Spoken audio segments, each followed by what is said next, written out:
So if you think about, sports or music or theater or stuff like that, if you can capture someone's attention in the beginning, then I think that they're actually more apt to actually spend time with you. So there's an element of like, you have to earn the right for you to kind of get their time.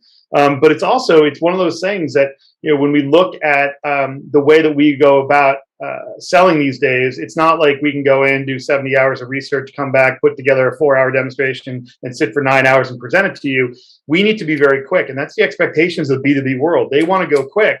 However, if you're able to kind of create that trust, I think you can actually get to the root cause, and then you have that connection where they can actually be a bit more open-minded to sitting back and listening. So, I mean, our jobs at the end of the day, and kind of to your point, is like, to answer your question directly, you got to have a point of view very quickly so you can politely either validate or challenge your buyer's point of view. Either way, you're going to get a dialogue started.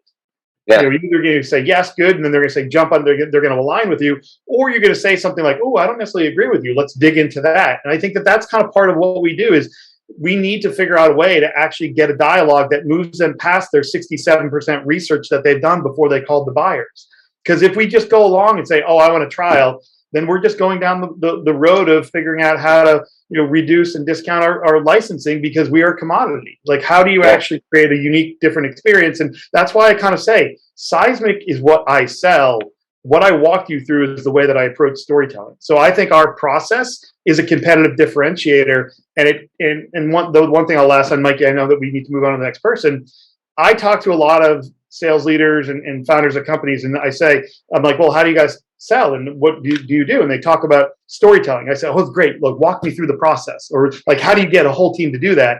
And it's very interesting, the different responses that you get. And I think, to your point, a company has to go all in saying, this is a culture, we're going to move forward. And I think that some of those things you will learn in your individual companies, the best way to engage a buyer, connect with them so they trust you. And I think that's where the difference is. But it's got to be a commitment to the sales organization or the go-to-market organization to say, we want to make sure everything is unique, relevant, and personalized. And how do you get there? That's the process that you need to make sure that your GTM team is all on the same page on.